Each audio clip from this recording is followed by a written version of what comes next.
अस्सलाम वालेकुम, welcome to the Ahmad institute of computer skills. आज के लेक्चर के अंदर दोस्तों हम पढ़ने वाले हैं सी प्लस प्लस ऑपरेटर्स के बारे में। हम देखेंगे कि सी प्लस प्लस ऑपरेटर्स क्या होते हैं और इसकी कितनी टाइप्स होती हैं और इनको किन किन पर्पसेस के लिए हम यूज़ कर सकते हैं। अगर आप सीखना चाहते हैं कि कैसे हमने इसका इन्वायरमेंट इंस्टॉल किया है या कैसे हम कमेंट कर सकते हैं, वेरिएबल को डिफाइन कर सकते हैं, इनपुट और आउटपुट को कैसे हम इन और आउट करवा सकते हैं, या फिर हमारे पास डेटा टाइप्स कौन सी होती हैं, तो आप इस तरह से हमारी वेबसाइट पे विजिट कर सकते हैं। मैं आपको वेबसाइट का लिंक डिस्क्रिप्शन बॉक्स के अंदर प्रोवाइड कर दूंगा।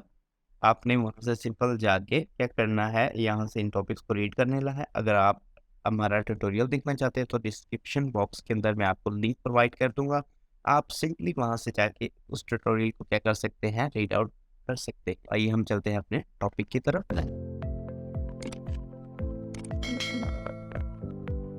Operators are symbols or keyword in C++ that perform various operations on data, such as arithmetic, comparison और logical operators। जब भी हमें अपने डाटा के ऊपर कोई ऑपरेशंस परफॉर्म करवाने होते हैं तो उसके लिए हम ये ऑपरेटर यूज करते हैं। लेट्स हमारे पास वैल्यूज हैं, उनको अगर हमने सम कराना है, एड अप कराना है, तो उसके लिए हमारे पास प्लस का ऑपरेटर होता है।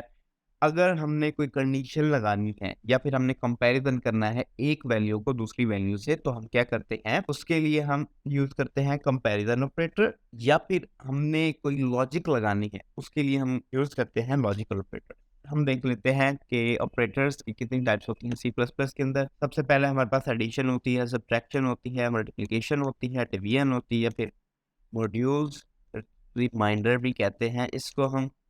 या फिर हमारे पास आ जाते हैं कंपैरिजन ऑपरेटर। इसके अंदर अगर हमने चेक करना होता है कि x double equal to Y, इसके अंदर हमने इक्वल टू का मतलब होता है कि एक वैल्यू दूसरे को असाइन करने हैं। अगर हमने कंपैरिजन करना है दो वैल्यूज का, तो उसके लिए हम डबल इक्वल टू लगाते हैं। अगर हमने कहना है नॉट इक्वल टू, उसके लिए ये ऑपरेटर यूज करेंगे, less than, greater than, less than equal to, greater than equal to. या फिर हमने कोई लॉजिक लगानी है, जैसे मैं कहता हूँ कि मुझे इफ कंडीशन के अंदर डबल लॉजिक लगानी है, एंड की भी लगानी है। मैं कहता हूँ कि X is greater than Y and Y is equal to X. X बड़ा होना चाहिए वाई से, और एक्स या फिर हम कह लेते हैं हाँ, Y is greater than Z. X बड़ा हो वाई से और वाई बड़ा हो जेड से, तो क्या होगा, कंट्रोल हमारा उस इफ कंडीशन के अंदर रहेगा, तो हमारी कंडीशन क्या होगी, सेटिस्फाई होगी। और इसी तरह से अगर हमने और लगाना है, मैं कहता हूँ X is greater than Y या फिर Y is greater than X, इनमें से जो भी कंडीशन फुलफिल होगी तो हमारा रिजल्ट क्या आएगा, ट्रू आएगा। ठीक है। इसके अलावा हमारे पास बिटवाइज़ ऑपरेटर होते हैं, एंड ऑपरेटर, बिटवाइज़ और, बिटवाइज़ एक्सऑर, नॉट। अच्छा, left shift, right shift. Left shift हम यूज़ करते हैं सी आउट के लिए, राइट शिफ्ट हम यूज़ करते हैं सी इन के लिए। इसके बाद हमारे पास असाइनमेंट ऑपरेटर होते हैं, जैसे हमने कोई वैल्यू असाइन करनी है, एक्स को वैल्यू 10 असाइन करनी है, तो एक्स इक्वल टू 10 लिख देते हैं हम।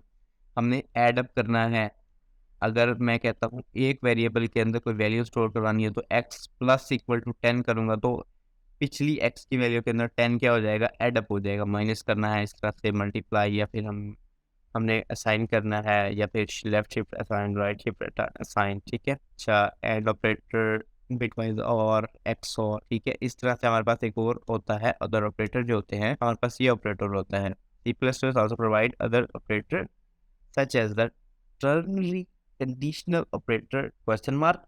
उसके बाद हमारे पास होता है colon and the scope resolution operator. Scope resolution operator double colon होता है अमंग देयर। ठीक है। अब हम देख लेते हैं इनको डिफाइन कर। अब मुझे क्या करना है, मैंने कंट्रोल एंड प्रेस करके नई फाइल बना ली। अब मैं इसको सेव करवाने जा रहा हूँ, और हमारे यहाँ पे टॉपिक कौन सा है, ऑपरेटर्स का, OPERATORS। मैंने सेव करवा दिया ऑपरेटर्स के नाम से। अब मैं कहता हूँ, मैं तो वेरिएबल ले लेता हूँ, इंट एक्स और वाई। एक्स की वैल्यू 10 है और वाई की वैल्यू क्या है, 20 है। मैं कहता हूँ int Z equal to X plus Y. अब मुझे क्या करा देना है, सी आउट मुझे जेड करवा देना है। कंपाइल रन करूंगा, अगर कोई एरर नहीं होगा तो हमारा ये रन हो जाएगा। या फिर आप F11 भी प्रेस कर सकते हैं आफ्टर सेव। सेव करने के बाद देखिए हमारे पास आंसर आ गया 30। अगर मैं यहाँ पे करना चाहता हूँ, माइनस करना चाहता हूँ तो -10 आंसर आ जाएगा हमारे पास। अगर मैं इसको मल्टीप्लाई करना चाहता हूँ 10 को 20 से तो देखेंगे आपके पास आंसर आ जाएगा 200 आ जाएगा। ये देखिए हमारे पास 200 आंसर आ गया। अब मैं कहता हूँ कि अगर मैं डिवाइड करना चाहता हूँ x को y पे या फिर मैं y को डिवाइड कर देता हूँ x पे या फिर y को y पे भी डिवाइड कर सकता हूँ। y को x पे डिवाइड कर देता हूँ तो हमारे पास क्या आएगा, 2 आ जाएगा आंसर।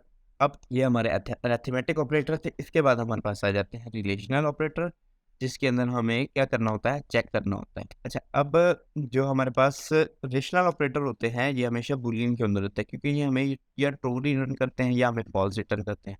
जब हम सी आउट कराएंगे तो हमें या ये 1 रिटर्न कराएंगे या फिर 0 रिटर्न करवाएंगे।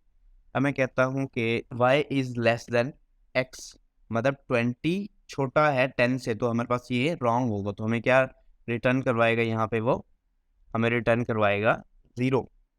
ये देखिए 0 रिटर्न हो गया।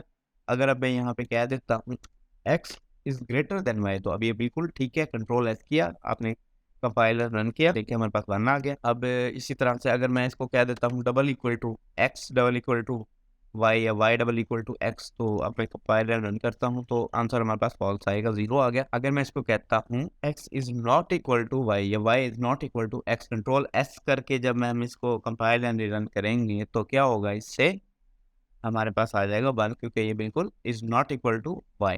ठीक है, अगर हम कर लेते हैं कि जी ग्रेटर देन इक्वल टू, तो तब हमारे पास ये क्या होगा, तो y is greater than equal to, तो ये ओके है। अगर हम इसको इक्वल टू भी कर देते हैं यहाँ पे, अगर 20 भी कर देते हैं, इसको सेव करके जब हम कंपाइलर रन प्रेस करते हैं तो क्या होगा, ये भी 1 होगा, क्योंकि ये या बराबर है या फिर बड़ा है। ठीक है, इसी तरह से अगर हम लेस देन इक्वल टू कर दें तो ये बिल्कुल हमारे पास फॉल्स आएगा, 0 आ गया। अगर मैं यहाँ पे 20 करता हूँ तब भी हमारे पास क्या आएगा, फॉल्स आएगा। अब हम देख लेते हैं हमारे पास और कौन से होते हैं, ये लॉजिकल होते हैं, ये डबल कंडीशन के लिए हम यूज़ करते हैं। ठीक है, अगर मैं सिंपली इसी को कॉपी करके अगर मैं यहाँ पे पेस्ट कर देता हूँ, मैं कहता हूँ एक कंडीशन हमारे पास ट्रू है, दूसरी है फॉल्स, तो जब तक ये दोनों कंडीशन ट्रू नहीं होंगी तो इसके अंदर हमारे पास अब क्या होगा, ट्रू नहीं आएगा। इसको कहते हैं लॉजिकल ऑपरेटर। ठीक है, अब हमारे पास वैल्यू क्या आएगी, फॉल्स आएगी। कंट्रोल एस किया तो फाइल रन किया तो हमारे पास क्या आ गया, 0 आ गया। अगर मैं कहता हूँ इस फॉल्स भी अगर हमारे पास ट्रू होगी, कंपाइल रन करूँगा तो आंसर मेरे पास क्या आएगा, 1 आ जाएगा। ठीक है, 1 आ गया। अगर मैं इसको फॉल्स कर देता हूँ और मैं यहाँ पे कहता हूँ और दोनों में से जो भी कंडीशन ट्रू होगी तो हमारे पास क्या आंसर आना चाहिए, ट्रू आना चाहिए। अगर दोनों में से कोई एक भी ट्रू है तो हमारे पास आंसर आएगा 1। अब अगर मैं कहता हूँ यहाँ पे दोनों ही फॉल्स हैं तो हमारे पास आंसर क्या आएगा, 0। ठीक हो गया, तो ये थे हमारे पास कंपेरिजन ऑपरेटर। असाइनमेंट ऑपरेटर, अगर मैं कहता हूँ कि इंट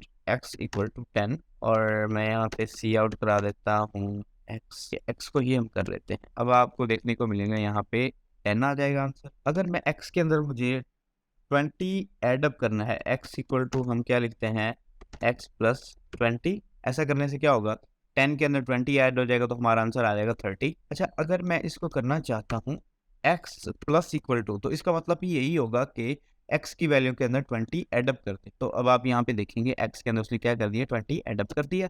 अगर मैं इसमें माइनस कराना चाहूँ तो हमारे पास -10 आंसर आ जाएगा। इस तरह से स्टैटिक या फिर हम डिवाइड भी कर सकते हैं। मैं कह देता हूँ इसको 6 से मल्टीप्लाई करा देता हूँ। अब आप देखेंगे यहाँ पे कहना चाहता हूँ मुझे जस्ट एक इंक्रीमेंट चाहिए, तो मैं यहाँ पे x प्लस प्लस अगर कर दूंगा तो कंट्रोल एस किया, कंपाइलर रन किया, तो अब देखेंगे ये 11 हो जाएगा, 11 हो गया। अगर मैं कहता हूँ एक का मुझे डिक्रीमेंट चाहिए, एक डिजिट का, तो x माइनस माइनस कर दिया मैंने इसको, तो अब देखेंगे हमारे पास आंसर क्या आ जाएगा, 9 आ जाएगा। और इसी तरह से हमारे पास बिटवाइज ऑपरेटर होते हैं। तो दोस्तों आज के लेक्चर के अंदर हमने ब्रीफली डिस्कस किया है कि हमारे पास कौन कौन से ऑपरेटर्स होते हैं और हम इनको किन किन पर्पजेज के लिए हम यूज़ कर सकते हैं। दोस्तों आपको मैं इस वेबसाइट का जो लिंक होगा आपको मैं डिस्क्रिप्शन बॉक्स के अंदर प्रोवाइड कर दूंगा। आपने सिंपली वहाँ से क्लिक करके आपने इधर आ जाना है इस वेबसाइट के अंदर और यहाँ से आपने कॉपी एंड पेस्ट अपनी इनको रिपीट कर लेना है। तो दोस्तों मिलते हैं अपने अगले लेक्चर के अंदर जिसके अंदर हम स्ट्रिंग के बारे में पढ़ेंगे। तब तक के लिए अपना ख्याल रखिएगा। अपने इस चैनल को लाइक कीजिए, सब्सक्राइब कीजिए और बर वक्त मालूमात के लिए बेल आइकन को प्रेस कीजिए।